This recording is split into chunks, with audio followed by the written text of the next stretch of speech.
sana.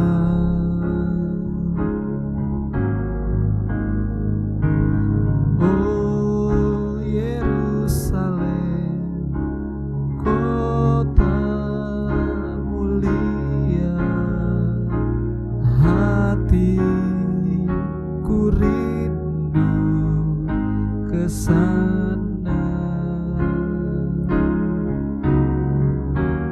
Tak lama lagi Tuhanku, datanglah bawa saya masuk sana. Tak lama lagi Tuhanku, datanglah bawa saya masuk sana. Selamat hari Minggu, selamat beribadah kepada seluruh umat Tuhan dimanapun kita berada, baik seluruh anggota Diper, jemaat Diper, simpatisan, maupun mungkin Anda yang menonton, melihat video hari ini. Seperti yang kami sudah umumkan di beberapa pengumuman yang kami sampaikan di media sosial Diper, bahwa kami akan memberikan postingan setiap minggunya dalam rangka beberapa waktu ke depan kita akan melaksanakan ibadah secara online. Karena itu kami berharap pada saat ini pastinya Bapak Ibu Saudara-saudara simpatisan sudah melaksanakan ibadah, yaitu menyanyikan puji-pujian penyembahan kepada Tuhan, baik Anda pribadi secara pribadi maupun keluarga Anda. Dan saat ini kita akan mendengarkan firman Tuhan. Mari sama-sama kita berdoa. Bapa kami yang ada di dalam surga, Bapa yang kami panggil dalam nama Tuhan Yesus Kristus, kami bersyukur sampai saat ini kami boleh masih dalam penjagaan dan pemeliharaan Tuhan. Bahkan pada hari ini kalau kami boleh masih menikmati firman Tuhan, kami sangat bersyukur. Dan kami berdoa pada hari ini kiranya Tuhan membukakan hati dan pikiran kami, membukakan rahasia-rahasia ilahi untuk boleh kami terima, kami dengar, kami lakukan firman Tuhan dalam kehidupan kami. Segala kuasa-kuasa jahat di udara, iblis yang coba-coba mengganggu, mengalihkan pikiran, perhatian kami patahkan, kami tolak di dalam nama Tuhan Yesus. Kami serahkan pendengaran firman Tuhan pada hari ini di dalam nama Tuhan Yesus Kristus. Amin. Baik Bapak Ibu Saudara-saudara yang saya kasih dalam Tuhan, dimanapun kita berada, sama-sama hari ini kita akan mendengarkan sebuah kebenaran firman Tuhan yang kita ambil dalam kitab Daniel pasal 1. Saudara-saudara yang di rumah, dimanapun Anda berada, mari sama-sama pastikan bahwa Anda memegang Alkitab atau Alkitab dan sejenisnya. Anda bisa gunakan apapun, ya. Anda ikuti pembicaraan firman Tuhan yang akan saya bacakan pada saat ini. Kita lihat Daniel pasal 1 ayat 1. Pada tahun yang ketiga pemerintahan Yoyakim, Raja Yehuda, datanglah Nebukadnezar, Raja Babel ke Yerusalem, lalu mengepung kota itu. Nah, saudara-saudara yang saya kasih dalam Tuhan, ya, karena ketidaktaatan dan ketidaksetiaan Salomo, kita tahu akhirnya kerajaan ini pecah.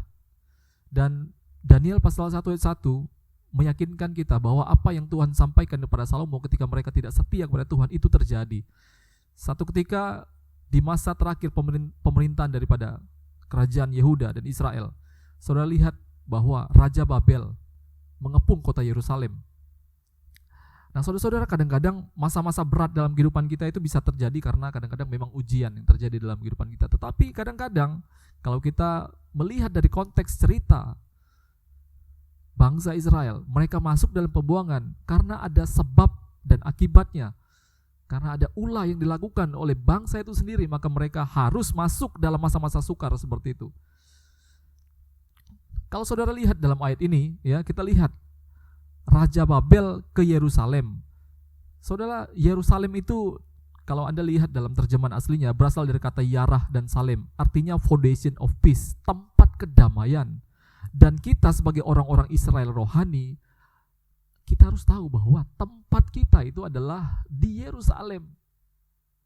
Tapi Tuhan izinkan Yerusalem harus dibawa ke dalam pembuangan, dibawa kekuasaan Raja Nebukadnezar, raja yang berkuasa saat itu menguasai hampir seluruh dunia, ya, Raja Babel. Di situ dalam terjemahan aslinya kita bisa temukan Mediterranean Empire, ya. Kota kekuasaan yang dikuasai oleh Raja Nebukadnezar itu hampir mencakup beberapa wilayah dunia. Saudara lihat di ayat 2, saya bacakan ayat 2. Tuhan menyerahkan Yoyakim, Raja Yehuda, dan sebagian dari perkakas-perkakas di rumah Allah ke dalam tangannya. Semuanya itu dibawanya ke tanah Siniar. Siniar itu kalau saudara kita terjemahkan dalam bahasa Ibrani, maka Siniar adalah artinya another name for Babel, ya, nama lain dari kota Babel itu sendiri, Siniar. Jadi bangsa Israel, ya, yang harusnya kotanya adalah Yerusalem, tempat tinggalnya Yerusalem, mereka harus dibawa kepada Babel, kepada penguasa di dunia. Sehingga hari-hari ini kita perlu sadar sebagai orang-orang Israel rohani, ya, saya dan saudara adalah Israel rohani. Tuhan izinkan kita kadang-kadang hidup saat ini, ya, dan kita ada di muka bumi ini, kita harus sadar bahwa kita adalah pendatang. Warga negara kita, warga kerajaan kita bukan warga kerajaan bumi atau dunia, tetapi warga kerajaan kita adalah warga kerajaan Yerusalem atau warga kerajaan Allah itu sendiri. Saudara ingat apa yang dikatakan oleh Paulus dan Petrus? Saya bacakan dalam Filipi 3 ayat 20. Karena kewargaan kita adalah di dalam sorga. Petrus mengatakan dalam 1 Petrus 1 ayat 17, maka hendaklah kamu hidup dalam ketakutan selama kamu menumpang di dalam dunia ini. Maka kita perlu sadar sebagai orang-orang Israel rohani, tempat kerajaan kita sesungguhnya adalah di surga. Nah, saudara, kalau kita baca dalam kitab Wahyu, ya, Wahyu pasal 6, meterai ke-6 ketika itu dibuka, meterai 5 dan meterai 6, langit akan berguguran dan lain sebagainya. Wahyu pasal 21, saudara akan lihat di situ bahwa Yerusalem baru itu akan turun dari surga. Dan yang akan menempati adalah pengantin perempuan, yaitu kita, gereja Tuhan. Karena itu kita perlu sadar bahwa kita Israel rohani, Yerusalem, kota Yerusalem itu adalah kota sesungguhnya yang akan kita nantikan. Sorga itu nantinya akan menjadi tempat kediaman kita. Maka kita sebagai orang di bumi ini, kita harus sadar kita ini pendatang di bumi. Saudara perhatikan, apa yang dilakukan penguasa kerajaan dunia ini terhadap penduduk Yerusalem, terhadap orang Israel, maupun mungkin kita sebagai pendatang di kerajaan bumi, di kerajaan dunia. Apa yang dilakukan penguasa dunia terhadap kita, ataupun terhadap orang-orang Israel pada saat itu? Daniel pasal 1, ayat selanjutnya, ayat 3 dan sampai yang kelima saya bacakan. Lalu raja bertitah kepada Aspenas, kepada istananya, kepala istananya, untuk membawa beberapa orang Israel yang berasal dari keturunan raja dan dari kaum bangsawan, yakni orang-orang muda yang tidak ada sesuatu celah, yang berperawakan baik, yang memahami berbagai-bagai hikmat, berpengetahuan banyak, dan yang mempunyai pengertian tentang ilmu, yakni orang-orang yang cakap untuk bekerja dalam istana raja, supaya mereka diajarkan tulisan dan bahasa orang Kasdim. Dan raja menetapkan bagi mereka pelabur setiap hari dari santapan raja, dan dari anggur yang biasa diminumnya. Mereka harus dididik selama 3 tahun, dan sesudah itu mereka harus bekerja pada raja. Perhatikan saudara-saudara yang saya kasih dalam Tuhan, siapa yang dicari oleh penguasa dunia? Siapa yang dicari oleh Nebukadnezar? Orang-orang yang tidak bercelah, yang keturunan-keturunan bangsawan. Kita ada keturunan-keturunan anak. Kita orang Kristen itu disebut anak Tuhan, keturunan dari raja di atas segala raja. Kita dicari-cari saudara-saudara. Karena itu kalau Anda menjadi orang Kristen yang biasa-biasa saja, saudara, di Diper, gereja kami, hampir semua jemaat kita latih dengan pemuritan, ya. Semuanya ikut program Growing Class. Mereka diajarkan dari percaya Tuhan, bertobat, dibaptis, ya. Mereka terima karunia Roh Kudus, bergereja lokal. Mereka dilatih untuk berdoa, berpuasa, beribadah, memberikan persembahan, persepuluhan, melayani, bersaksi, dan lain sebagainya. Kita dilatih, dilajar. Saudara perhatikan baik-baik.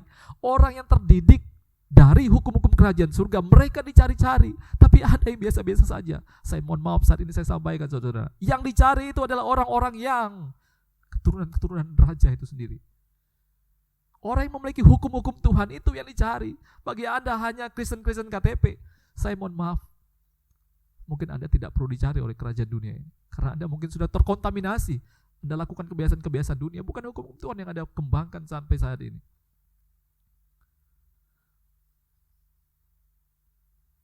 Dan lihat apa yang dilakukan oleh penguasa dunia, oleh kerajaan dunia terhadap orang-orang Israel.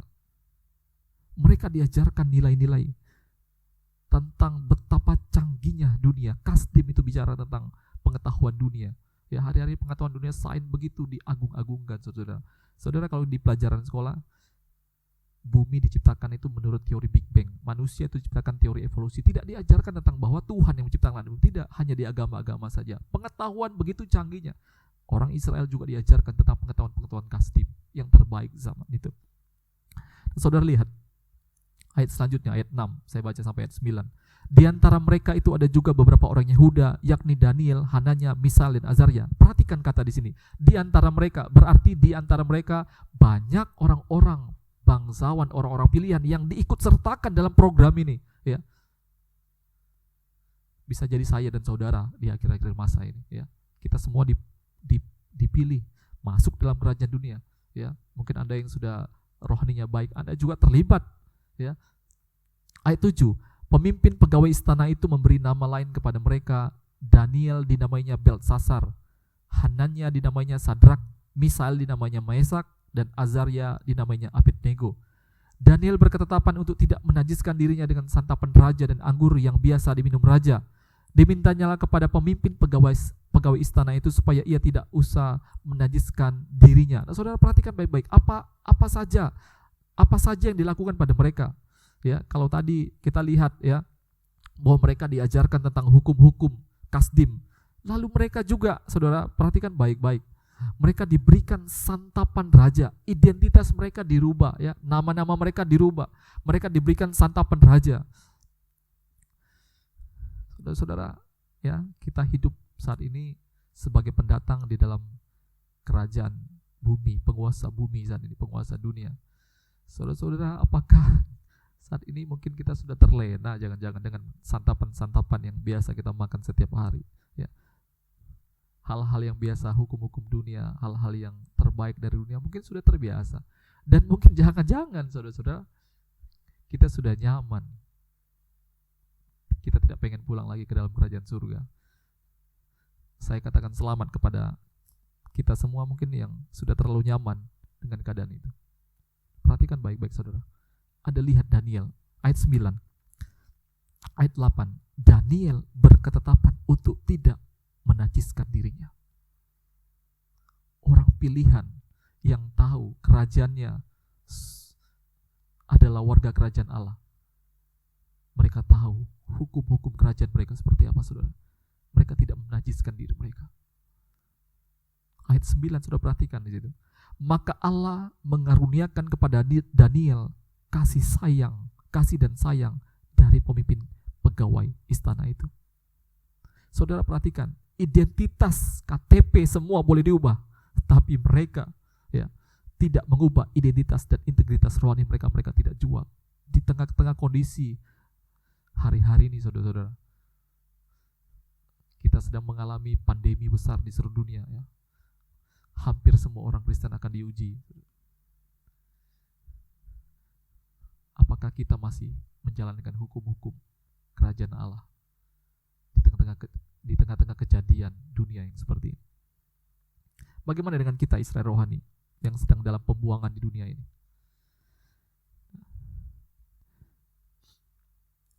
Saudara-saudara, orang yang menumpang itu, yang dibuang itu, harusnya mereka merasa tidak nyaman. Coba Anda bayangkan kalau seandainya Anda yang sudah berkeluarga harus menumpang di rumah mertua, ya. Anda yang masih ngekos harus masih menumpang, ya, bayar cicilan dan lain sebagainya. Kata tumpang itu selalu tidak enak sekali. Pasti kita semua rindu untuk memiliki tempat yang kita idam-idamkan. Tapi kalau Anda sudah nyaman dalam tempat tumpangan Anda sekarang, ya silakan nikmati kenyamanan Anda.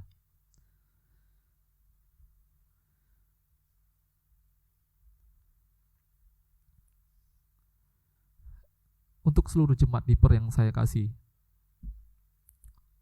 kita semua sudah dilatih dalam program pemuritan. Sampai hari ini, saya masih berharap semua program pemuritan masih jalan seperti biasa. Kita bisa gunakan kelas online, ya, growing class yang kita gunakan.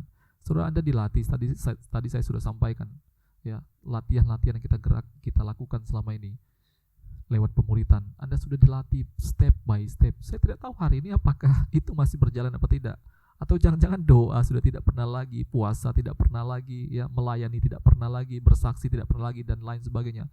Harusnya tidak demikian, saudara. Buah kita harus ada di setiap musim. Itu orang percaya. Harus ada di setiap musim, ya.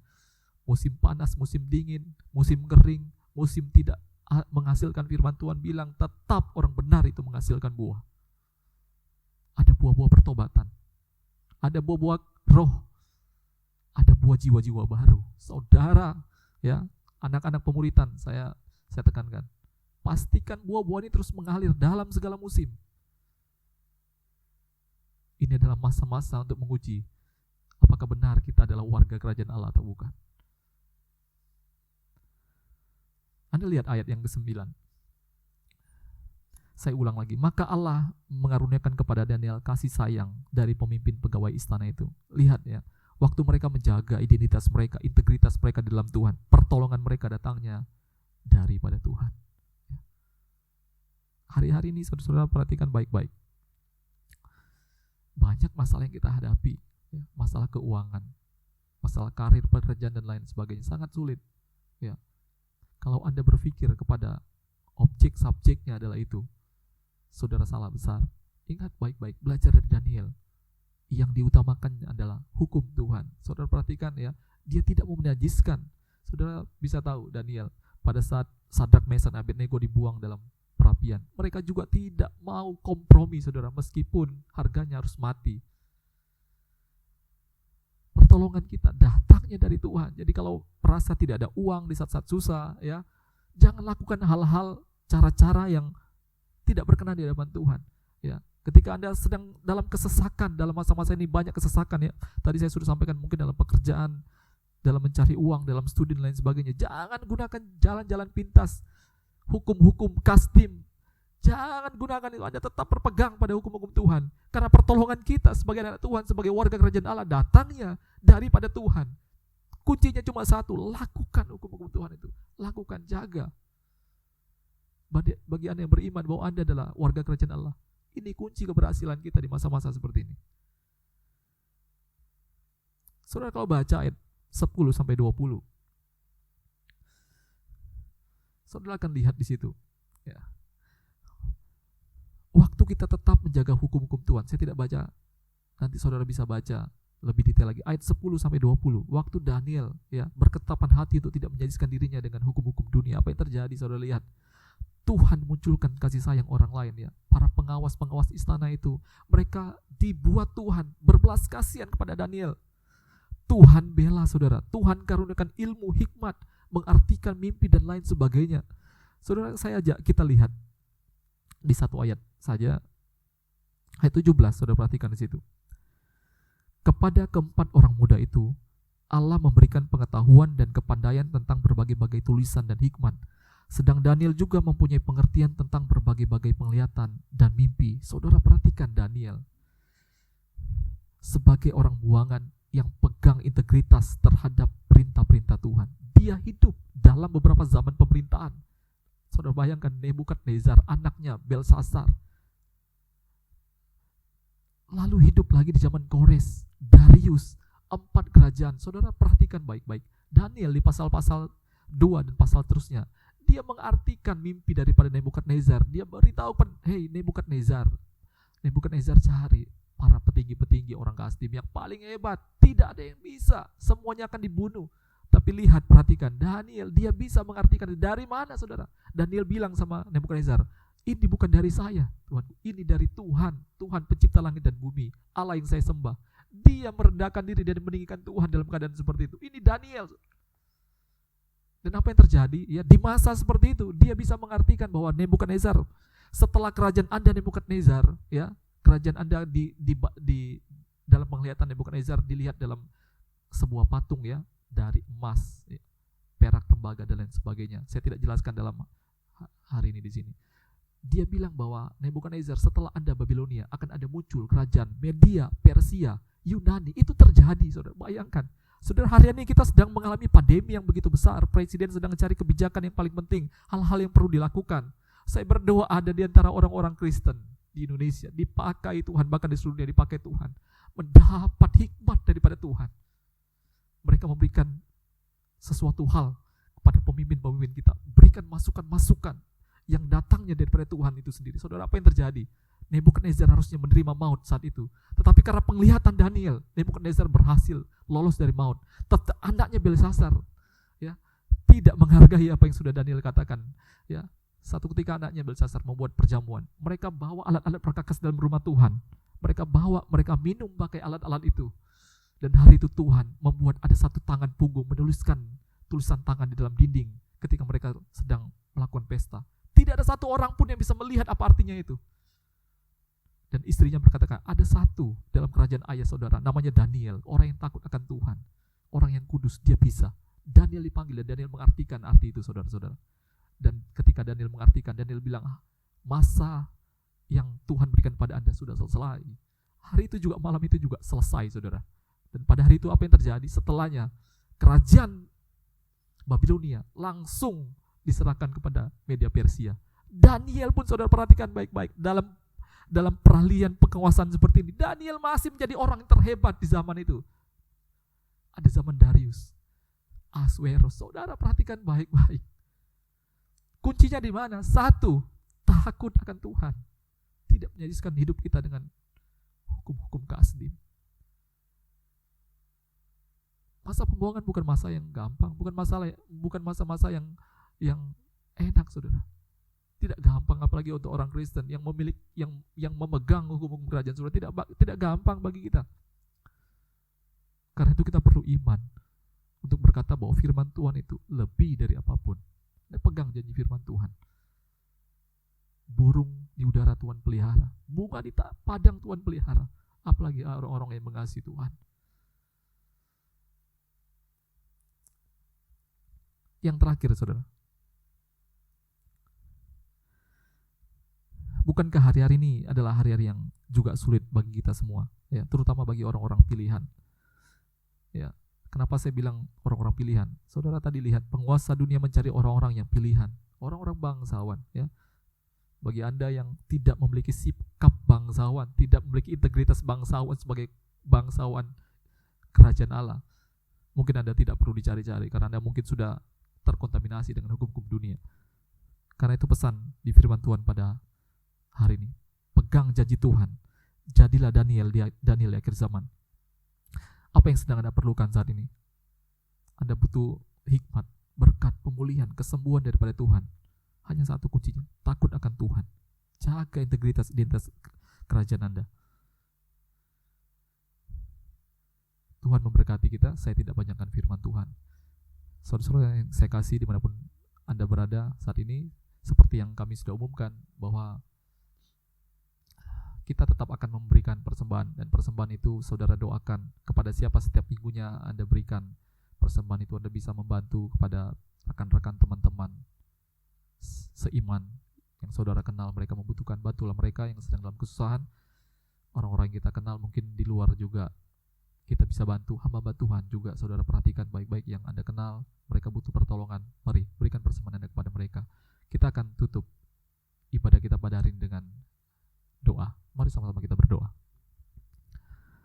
Bapa kami dalam surga, terima kasih buat firman Tuhan pada hari ini.